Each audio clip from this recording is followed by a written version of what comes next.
So today I'm going to break down Larry Elder's take on white flight. Now, someone asked me to do this video maybe a week and a half ago, and I'm just now getting around to doing it. So I apologize. I am so sorry. I get caught up doing other crazy things, and I sometimes I'll forget certain things.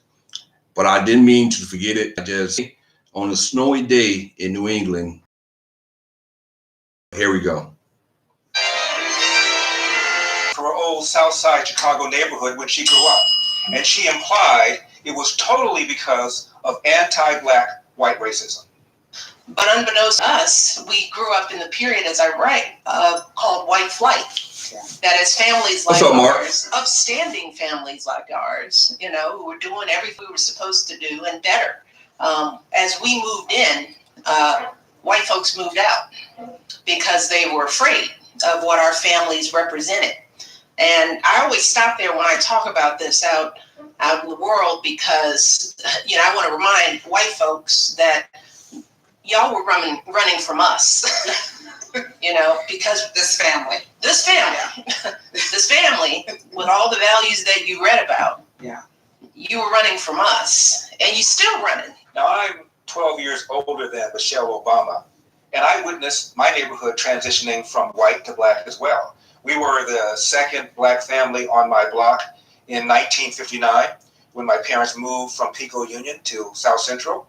And within a few years, as happened apparently in Michelle Obama's neighborhood, virtually all the whites moved out. Now, I got to tell you something.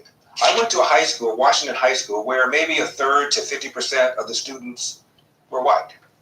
And I was just there one semester. But I saw several instances of black-white altercations, verbal taunting, physical abuse. And near as I could figure out, whenever I could determine who started it, it was a black person. Now, I'm not saying whites didn't start fights. Now, first of all, let me stop it right there, because Larry Elder is already showing a little bias in this situation. Now, this is a black man saying this when he's saying that most of the fights that were started in his high school came from black people. So just pay attention to that first. That's the first thing he says. Saying in that one semester when I was there, I saw many instances in which whites were picked on, verbally taunted, verbally abused, pushed around. I never saw it the other way around. Now, you're a white kid, you come home to your parents and you tell them you got beaten up or put down or verbally taunted by black kids. What are your parents going to do? They're going to move out. Now, I'm not saying that all of the moving out had to do with that, but to ignore the fact that a lot of times there was friction between blacks and whites, and a lot of time the friction was started by a black person, is to ignore a much more complicated picture. And Michelle Obama is ignoring. Now, he's talking about Michelle Obama ignoring some of the facts. But now he's trying to say that white people moved out because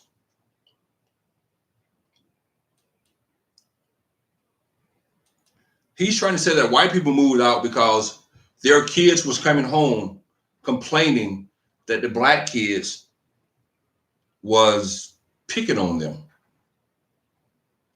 Now, I'm not as old as Michelle Obama. I'm not as old as Larry Elder. But from my understanding of what happened in the school system, it wasn't that the black kids was picking on the white kids.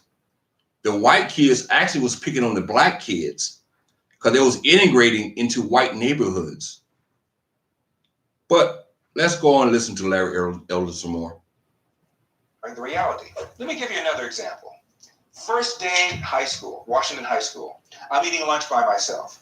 There's a white kid not too far from me eating lunch by himself. 3 or 4 black guys come up to him. And one black guy carefully removes a white handkerchief from his pocket, lays it on the rail that the white kid was leaning against, and says, "Clean my shoe."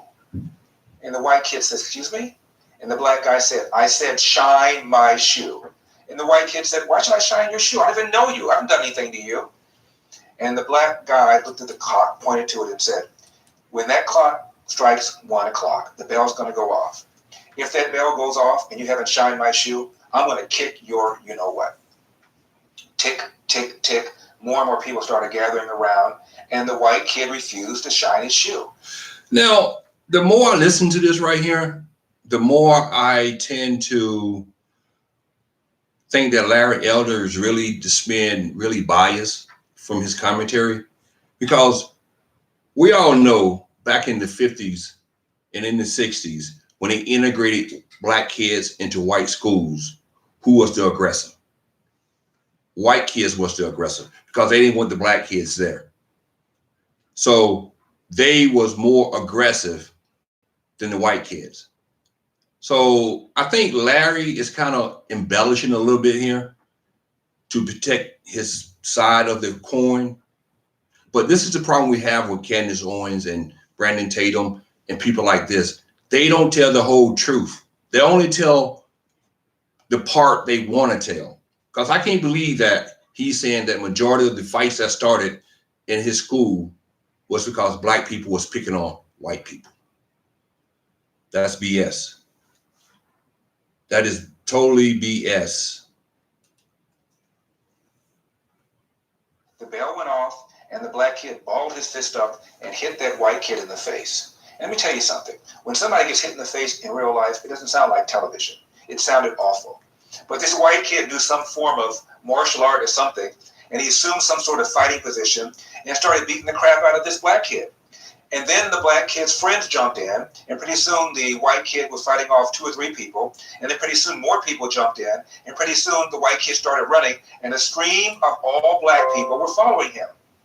Now again, I saw lots of things like that over the course of that semester. Nothing quite that dramatic. Now, how many white kids went home to their mothers and fathers and said, look, I got bullied, I got picked on, I got pushed around, I got hit for no reason? How many times did that happen? And when it did happen, how many parents do you think said, okay, we've got to move? All I'm saying is to ignore this is to ignore a much more complicated picture. I had a very good friend. Now, I'm just going to ask the audience, when y'all see this video, I want y'all to let me know, do y'all really think it went down the way Larry Elder said it went down? Do y'all really think back in the 50s and the 60s that black people was picking on white people when they integrated the school systems? Just think about that for a second. You're right, Mark, because when they integrated the schools back in the day, we know how many whites was in the school and how many blacks was in the school. You know, it's like, dude, you have to understand, there is no way in the hell a black person will go into a hostile environment and pick fights. But this is how he's trying to justify white flight. But we'll listen to some more. And who was an amazing athlete, but he had an attitude. And the coach, white coach, did not know how to deal with him and with the black kids who moved into the neighborhood. Many of them were very disrespectful. In one case, my friend came to practice late. He was the best player on the team. The coach dressed him down verbally, and my friend took off his jersey, threw it in the coach's face, and the coach started him. Now, when all the major colleges came, when Notre Dame came, when UCLA came, when Marquette came to recruit this guy, the coach told the truth about what happened. And my friend did not get recruited at any of the major schools and blamed it on the coach's racism, as opposed to the way he treated that coach. All I'm saying is there were a lot of instances like that when I was growing up, which is why there was also in my neighborhood black flight. A lot of black people moved out or sent their kids to Catholic schools because of the growing violence that was going on in some of these public schools. And this is well before busing. Another thing about white flight. Eric Holder, Obama's AG, complained about what he called pernicious racism. One example he gave was the fact that black boys are suspended and expelled from school disproportionately more compared to their percentage in that given school student body. Jesse Jackson made the same argument back in 1999 when Decatur, Illinois, a school district there, kicked out a bunch of black kids for fighting after a football game. In comes Jesse Jackson, files a lawsuit against the all-white Decatur school board and accuses them of racism.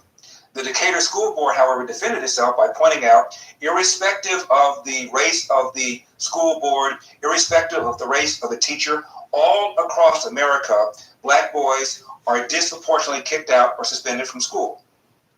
Even in Oakland, where the Oakland School Board was predominantly, quote, people of color, black boys were substantially more likely to be kicked out or suspended than non-black boys. You cannot blame it on racism. Now, if you're a white kid going to a school where there's more violent. Now, see, this is what I hate about Candace Owens, Brandon Tatum, and people like Larry Elder. They sit here and try to say that black people are more violent. Now, these are black people saying this now. They're trying to say that black people are more violent in school system. That's why they get suspended more. Wrong. We all know, even if you just take that, look at the criminal system. The criminal system is just like high school when it comes to suspension of black kids. White kids get the benefit of the doubt. Black kids don't. And that's the problem. That's why more black kids get suspended than white kids. White kids get the benefit of the doubt. Black kids don't. That's the problem. But Larry would sit here and tell y'all, no, that's not the case. That's not the case. What's up, Charles?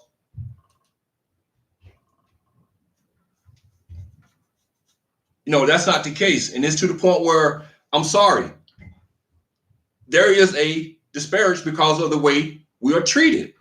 We are treated more harshly when it comes to punishment. What's up, Conservative Gamer? All right, I appreciate it, man. Thank you for stopping by, though.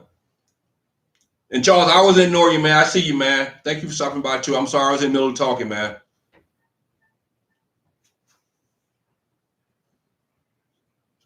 You was busing in 1973 in the south side of the city. The whites would bring up on us nearly every week. That's my point right there, Charles.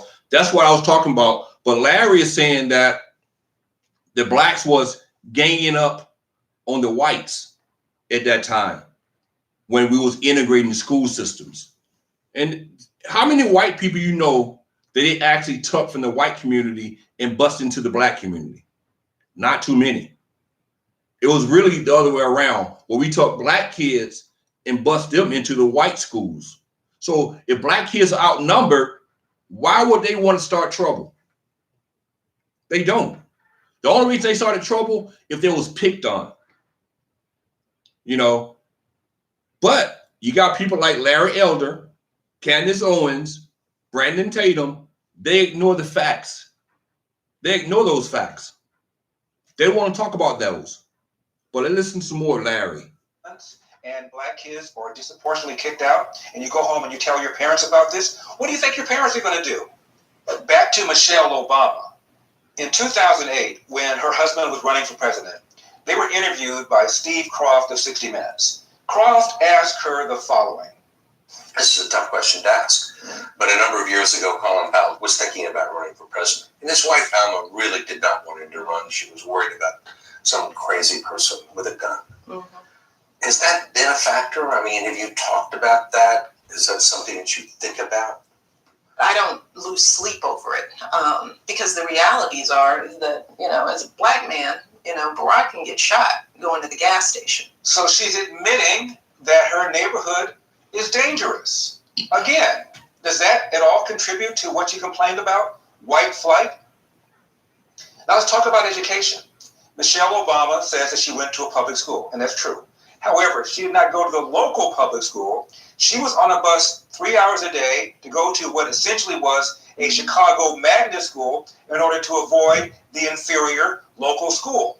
Does that at all contribute to white flight, the quality of education, the quality of local schools? I saw the same. Now, I'm going to stop it there because I can see where he's going with this, and I can see what he's trying to do.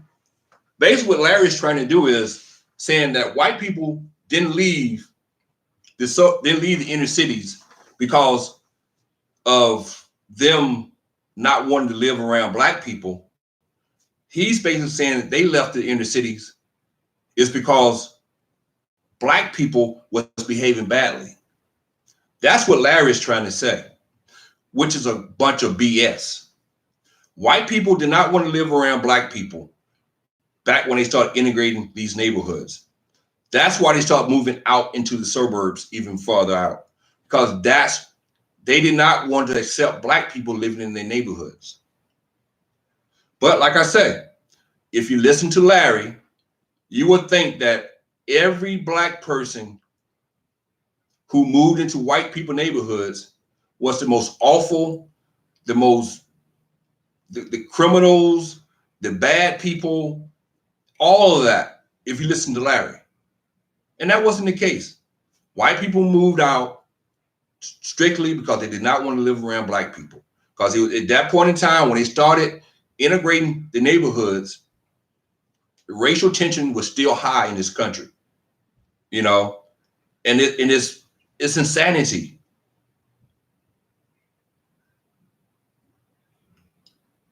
Right, his head's in the sand. Well, you know what, Mark? I disagree with that. His head is not in the sand. His head is not in the sand. Larry is saying this because Larry knows how to make that money. Larry is saying this because he knows where that money is at. By him saying these things, he's getting paid even more. That's why Larry is saying this. Because Larry knows that is not true. He knows that when it comes to white flight, that happens because white people did not want to live around black people. Bottom line, no more, no less. Be so naive when it comes to black people back in the 50s and 60s and the 70s, when all this started happening, when white flight took place. How? Yeah, it's like, how? How can you? This is a man who grew up. Now, Larry's in his 60s or maybe close to 70. I'm not sure how old he is, but I think he's in his mid 60s or close to 70. So Larry been around long enough to where he grew up in the 60s and he knows how much racism it was. He knows that. He knows that black people wasn't picking on white people when they integrated those schools. But he says that crap though. And people buy into that crap. And it's crazy. It's really crazy. It really doesn't. Oh, he's 67? All right, so yeah, he grew up during the 60s. So he knows the deal when it comes to white. Because he knows everything he just said, even when he talking about the football player. You know, he said the football player blew up one time at the coach. So the coach didn't really promote him to get into a major school. No, I don't think just that one incident would have caused that. See, that's why I said they tell half of the truths. If you listen to these people, you'll know what the truth is if you just listen closely. Because it doesn't make sense, some of the things they say. Like when he went back and said that black kids was picking on white kids when they integrated those schools. I really doubt that. I really doubt it. You know, I just want people to wake up and understand. Do your own research. Don't listen to these people. Do your own research. White flight took place because white people did not want to live around black people during that period in time. Because we talking about the 50s, we talking about the early 70s. Matter of fact, we talking about even the 70s period. Because that's when all this, when white people started moving out to the suburbs, took place like in the late 60s and in the 70s. And that's when more black people became more financial independent and they was gaining more. So they started moving into the white neighborhoods and the white people started moving out. Bottom line. That's how it happens. Larry Elder is full of bullshit. Full of bullshit. Nothing but bullshit. And I said that. So thank you for stopping by, Mark. Thank you for stopping by, Charles. And I will be doing another video over here later today because I want to talk about Brandon Tatum. And I also want to get into Candace Owens also. So I will be back to talk about those two idiots along with some more things. So y'all stay tuned. I know I've been ignoring Marty's view, but I'm coming strong today. Y'all gonna see me at least twice today. Right now and later on, I will be back for another live because I'm coming back. I'm giving y'all what y'all want because I've been ignoring y'all for the dark side, and I need to stay away from the dark side. So stay tuned for my next live. Thank you, Mark. Thank you, Charles. Thank you, Conservative Gamer. I appreciate y'all stopping by, listening to me. I will be back later on. I promise.